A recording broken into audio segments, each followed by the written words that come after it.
Boa noite, estranho. Seja bem-vindo a mais um episódio do programa Pesadelos Reais. Um podcast onde seus piores pesadelos se tornarão realidade. Eu sou Lorena Duarte, ou Noroko, como preferir. E hoje teremos um especial pelo Dia dos Namorados. Nesta ocasião, estrearemos um novo quadro piloto no podcast, chamado Noroko Conta 3 Histórias de Terror, onde você ouvirá breves relatos capazes de gelar até o mais puro dos corações. Intrigado? Então coloque os fones de ouvido, apague as luzes e viaje comigo para dentro dessas histórias. Siga sua intuição. No Dia dos Namorados, em 2017, marquei um encontro com um cara com que levava pouco tempo falando. Nos conhecemos por um aplicativo de encontros e, até então, tudo corria muito bem. Neste dia, marcamos de nos encontrar num shopping no centro da cidade. Mas quando chegou, me disse que teria que retornar à sua casa para buscar a sua carteira, porque supostamente havia esquecido. Ele me pediu que acompanhasse e então eu aceitei. Quando chegamos, ele me convidou para entrar. Então me disse que iria até seu quarto e que não demoraria em voltar. Passaram-se poucos minutos e quando ele voltou disse que já estava tudo pronto. De repente, fingiu de uma forma bastante ridícula que havia tropeçado com o tapete, me empurrando até o sofá e ficando em cima de mim. Logo começou a rir, como se fosse apenas uma brincadeira, mas ele não me deixava me mover e eu estava completamente imobilizada pelo peso do seu corpo. Estava me sentindo muito desconfortável com aquela situação. Algo me dizia que eu estava em perigo e que aquilo não ia terminar bem. Tudo o que eu sentia naquele momento se resumia a uma vontade enorme de fugir daquela casa. De alguma forma consegui seguir o seu jogo, para conseguir me soltar, e assim que pude, levantei e saí daquela casa indo direto para o ponto de táxi mais próximo, que para minha sorte ainda tinha um carro disponível. Quando finalmente entrei no meu quarto, aquela sensação ruim desapareceu. Mesmo ainda me sentindo muito nervosa com a possibilidade dele ter me perseguido ou algo do tipo. Era estranho, porque cheguei a pensar que mesmo sendo muito esquisita a atitude dele, não parecia ser algo tão alarmante. Mas naquele momento, eu me senti em perigo, como se todos os alarmes tivessem se ativado ao mesmo tempo, e decidi seguir a minha intuição. Não soube mais dele por muito tempo, e tudo aquilo tinha ficado como um date ruim, uma lembrança estranha de um encontro estranho. Até que aproximadamente 1 ano depois, lendo as notícias da minha cidade, me deparei com uma em especial. Dizia que uma jovem tinha sido sequestrada e abusada, e que a polícia tinha conseguido prender o responsável, que a havia mantido presa em seu apartamento, agredindo a vítima por vários dias. Se tratava do mesmo sujeito do meu encontro. Até onde eu sei, ele ainda está preso e espero que se mantenha lá por muito tempo. Agradeço pela sorte que tive naquele dia, mas ao mesmo tempo é doloroso pensar em tudo o que deve ter passado aquela pobre garota.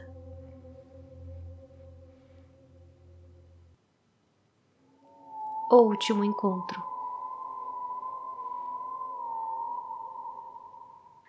Esta história aconteceu com a minha mãe. Durante a sua adolescência, ela tinha começado a sair com um jovem que morava perto da sua casa. Os dois iam na mesma escola, mas ele era alguns anos mais velho, então poucas vezes eles se viam lá. Quando tinham apenas algumas semanas saindo, ele a convidou para um encontro no Dia dos Namorados. Minha mãe me contou que estava muito emocionada, porque tinha o pressentimento que ele a pediria em namoro esse dia. Tudo parecia perfeito. Então chegou o dia do encontro. Os dois saíram da escola e foram para um parque da cidade. Lá, minha mãe notou que ele estava distraído e muito calado. Ela lhe perguntou se estava bem, e ele se limitou a dizer que tudo ficaria bem depois. Um pouco incomodada, ela começou a pensar que teria feito algo errado, ou que ele simplesmente teria perdido o interesse. Pensou até em apressar as coisas para poder ir logo embora, mas algo lhe dizia que não deveria fazer isso. Era como se ela soubesse de alguma forma que deveria ficar lá com ele. Então tentou animá-lo e fazê-lo com que aquele encontro fosse um pouco mais agradável. Coisa que ela conseguiu de certa forma. já que quando estavam se despedindo, ele lhe agradeceu por havê-lo tratado tão bem e se desculpou por ter agido estranho com ela. Minha mãe então lhe disse que não se preocupasse e que haveriam melhores encontros no futuro. Os dois foram embora e o dia aparentemente terminou de forma normal. Porém, nessa mesma noite, minha avó foi até o quarto da minha mãe e lhe deu uma horrível notícia. Haviam encontrado o garoto enforcado no seu quarto. Minha mãe ficou em choque e desabou em lágrimas. Mas o mais estranho foi que isso tinha acontecido horas atrás. O jovem teria tirado sua vida durante a manhã desse mesmo dia. Mal consigo imaginar a terrível surpresa e a confusão no rosto da minha mãe, que até hoje não encontrou uma explicação para o que viveu.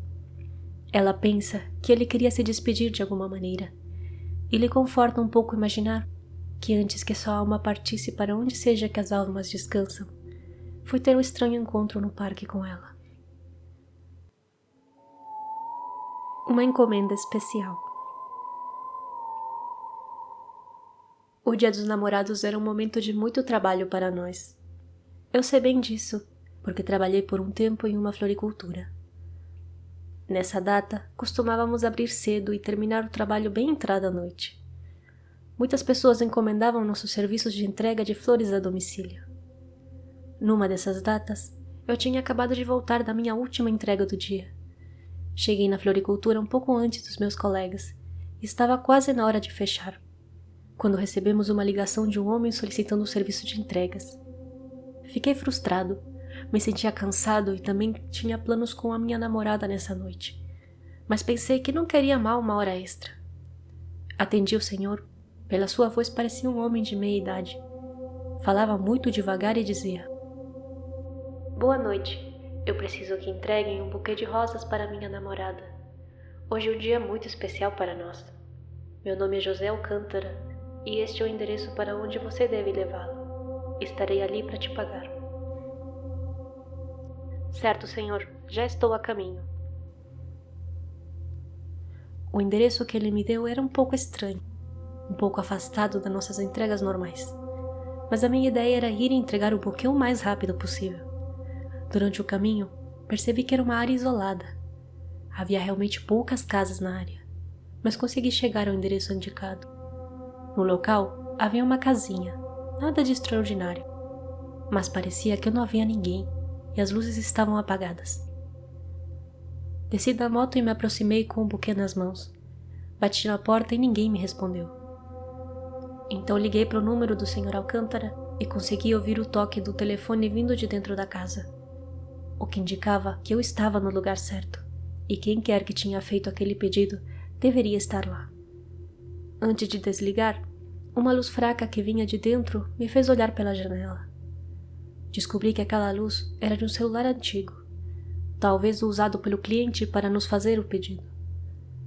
Mas o mais estranho é que quando a luz do celular piscou, pude ver a silhueta de duas pessoas sentadas em uma mesa, frente a frente. Mas elas não se moviam, pelo menos não que eu percebesse. Enfim, isso me incomodou um pouco, me senti ignorado, então resolvi ir embora sem fazer a entrega. Mas enquanto voltava para minha moto, recebi uma ligação do Sr. Alcântara. Respondi meio irritado. "Cavalheiro, eu estou há vários minutos do lado de fora da sua casa, esperando o senhor me atender para fazer a entrega. Mas o senhor não saiu, e eu posso ver que você está sentado aí dentro. Se isso for uma brincadeira, eu já estou indo embora." E ele disse: "Desculpe, jovem. Por favor, vá até a porta dos fundos. Vou deixá-la aberta para que possa entrar. Eu já tenho aqui o seu dinheiro." A verdade é que ele era um cara muito estranho, mas eu queria terminar logo e sair daquele lugar. Então fui como ele me disse para os fundos da casa. Conforme eu chegava cada vez mais perto, senti um cheiro podre, muito forte, queimando o meu nariz. O quintal estava escuro e cheio de entulho.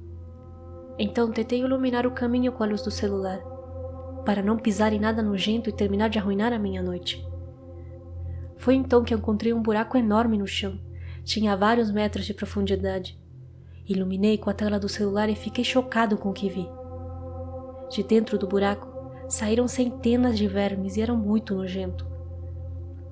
Antes que eu pudesse vomitar do quão enojado que eu estava, uma mão abriu a porta dos fundos. Foi a única coisa que eu pude ver. Então presumi que fosse o Sr. Alcântara. Cobrindo a boca e o nariz com uma das mãos, entrei aos poucos na casa que ainda estava com as luzes apagadas. Mas o pior é que o cheiro de podre era muito mais intenso lá dentro. Sr. Alcântara? Aqui trago a encomenda das rosas. Tem alguém aí? Silêncio de novo. Aproximei-me da mesa onde dava para ver as duas pessoas sentadas. A cada passo, parava para tossir por causa do cheiro. As duas pessoas não se mexiam, nem falavam nada.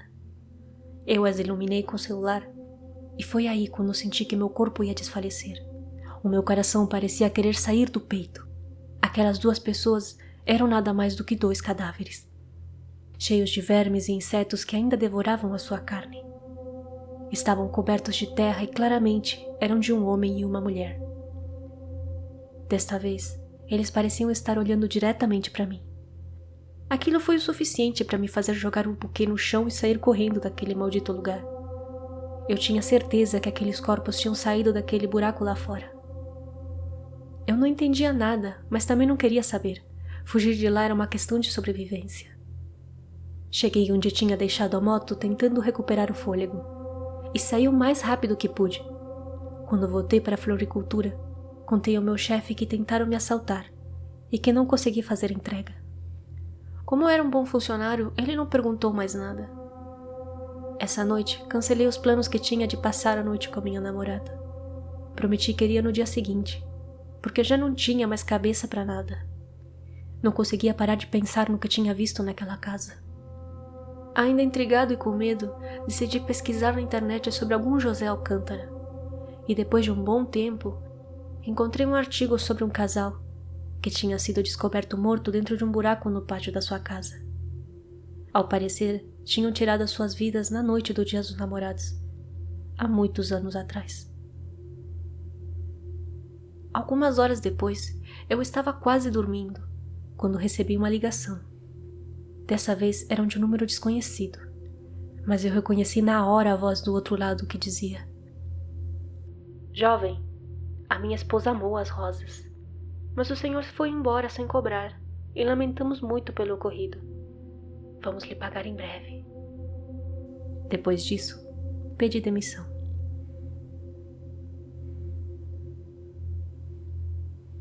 Quando pensamos em histórias de terror, às vezes as relacionamos com seres do além, bruxas, monstros e casas assombradas.